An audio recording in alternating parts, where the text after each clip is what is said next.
દાહોદ જિલ્લામાં પીપલોદ ગામમાં સરપંચ તલાટી તેમજ મળતિયા વ્યક્તિઓના ભ્રષ્ટાચારનો એક બીજો બનાવ। દાહોદ જિલ્લાના પીપલોદ ગામની અંદર એક રુદ્ર કોમ્પ્લેક્સની ક્લિયરિંગ સર્ટી લેવા માટે ક્લાર્ક સરપંચ તલાટીની ટોળકીએ બિલ્ડર પાસે 23 લાખ પડાવ્યા। આની પહેલા પણ પીપલોદ ગામના એક પત્રકારને પંચાયત ઓફિસમાં બોલાવી માર મારવામાં આવેલ તેની પણ એક ફરિયાદ આ ભ્રષ્ટાચાર ટોળકી ઉપર પત્રકારો દ્વારા ફરિયાદ દાખલ કરવામાં આવેલ। દાહોદ જિલ્લાના દેવગઢ બારિયા તાલુકાના પીપલોદ ગામે આવેલા રુદ્ર કોમ્પ્લેક્સ બાંધકામના બિલ્ડર પાસેથી સરપંચ તલાટીનો મોટો તોડ રેલો બહાર આવ્યો છે। પીપલોદ ગામે રુદ્ર કોમ્પ્લેક્સના બિલ્ડર દ્વારા સરપંચ તલાટીની ટોળકીએ મોટો તોડ કર્યો નો બિલ્ડર મિતેશભાઈ જયેસવાલે પ્રિન્સ મીડિયા સમક્ષ ખુલાસો કર્યો છે, જેમાં મિતેશભાઈ જયસ્વાલ દ્વારા પ્રિન્સ મીડિયા સમક્ષ કબૂલાત કરી છે કે તલાટી સરપંચની ટોળકીએ 23 લાખ રૂપિયા બાંધકામની પરમિશનના લઈને એક મોટો ભ્રષ્ટાચાર કરેલ છે। બિલ્ડર દ્વારા એવું પણ જણાવવામાં આવેલ છે કે જો માંગણી મુજબ રૂપિયા આપવામાં નહીં આવે તો બાંધકામ બંધ કરાવી દેવાની, દુકાનો સીલ મારવાની અને વિવિધ કાયદાકીય અવરોધો ઊભા કરવાની ધમકી આપવામાં આવી હતી, જેમાં બાંધકામ અટકાવવા માટે પંચાયતના કર્મચારીઓ વારંવાર બિલ્ડર સામે દબાણ કર્યો। અંતે બિલ્ડર મિતેશભાઈએ 5 લાખ રૂપિયા એડવાન્સ પેટે રોકડા ચૂકવ્યા। બાકીના 18 લાખની લેતી દેતી બાંધકામ પરમિશન, આકારણી તથા ઇલેક્ટ્રિસિટી કનેક્શન જેવી સુવિધાઓ આપવામાં આવી તેની શરતે નક્કી કરવામાં આવી હતી। અને બિલ્ડર દ્વારા પ્રેસ મીડિયા સમક્ષ એ પણ ખુલાસો કર્યો કે 18 લાખ રૂપિયાની લેતી દેતી પણ પીપલોદ ગામના સરપંચના ઘરે થયેલ છે અને હવે એ જોવાનું રહ્યું કે પીપલોદ પંચાયતના કર્મચારીઓ, સત્તાધીશો અને સરપંચ સામે FIR દાખલ થાય અને દોષિતો સામે કડક કાયદાકીય અને શિક્ષાત્મક કાર્યવાહી હાથ ધરવામાં આવે એમ બિલ્ડરે પ્રેસ મીડિયા સમક્ષ જણાવ્યું છે। પીપલોદના બિલ્ડર મિતેશભાઈ જયસ્વાલ દ્વારા જણાવવામાં આવેલ કે આવા જવાબદાર અધિકારીઓ નાણાં પડાવવાની ટોળકીની સામે સરકાર કેવા પગલાં ભરે છે તે જોવાનું રહ્યું। અને પીપલોદ ગામની અંદર એક ઓડિયો ક્લિપ ખૂબ જ વાયરલ થઈ રહી છે કે જે પીપલોદ તાલુકા પંચાયતના ક્લાર્ક કનકભાઈ પ્રતાપભાઈ પટેલે 5 લાખ રૂપિયા સ્વીકારેલ છે। તેની આ ઓડિયો ક્લિપ અમારી ચેનલ કોઈ પણ જાતની પુષ્ટિ કરતું નથી। રિપોર્ટર યોગેશભાઈ દરજી, દાહોદ।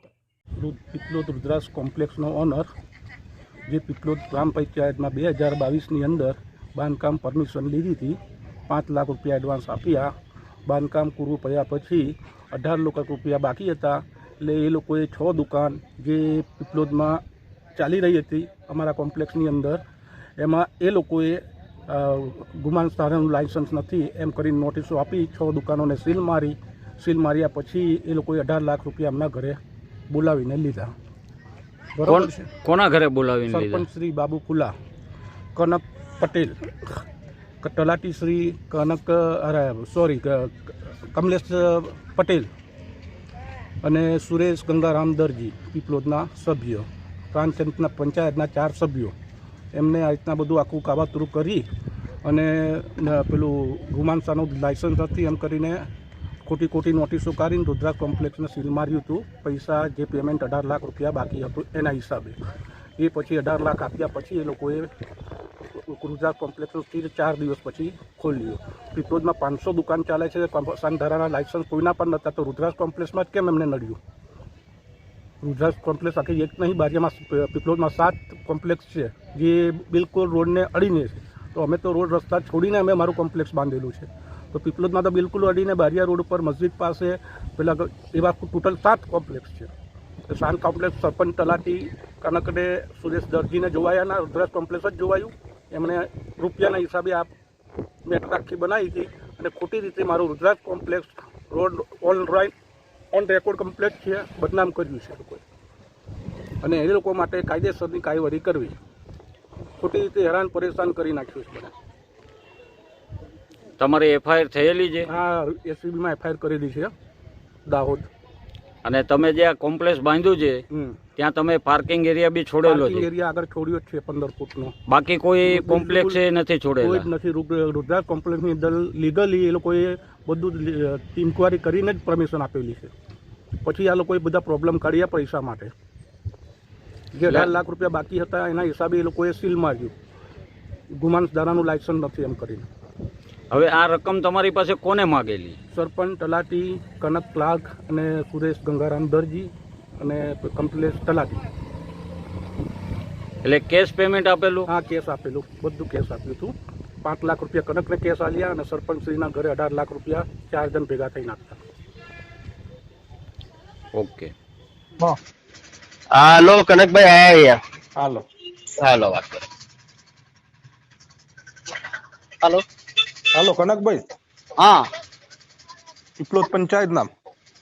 હા હવે આપણે ગોપાલભાઈ અને એમ તમને 8 તારીખે આપણે આઠમના દિવસે ગયા સોમવારે હા જે નક્કી કરેલા એમાં 5 લાખ રૂપિયા આપ્યા છે. હા ગોપાલભાઈ આપે 5 લાખ રૂપિયા હા. જે આ પેટ્રોલ પંપ લે. હા હવે આમાં 5 લાખમાં તમારું નક્કી કેટલામાં થયું છે ભાઈ? એ તો ગોપાલભાઈ જોડે વાત થઈ છે. આપણને કીધી તો હશે ને ફિગર? હવે મને ખબર પડતી નહીં ભાઈ, તમે કે રીતના મને ચોખ્ખું કે કોઈ 15 કે કોઈ 17 કે કોઈ 20 કે કોઈ 25 કે છે. હવે કન્ફર્મ કરવો મારે એ નક્કી છે કે 5 લાખ રૂપિયા લે તો કન્ફર્મ થઈ ગયું, પણ કેટલામાં નક્કી કર્યું છે? એટલે કે 23 કીધા છે મને. 23 લાખ.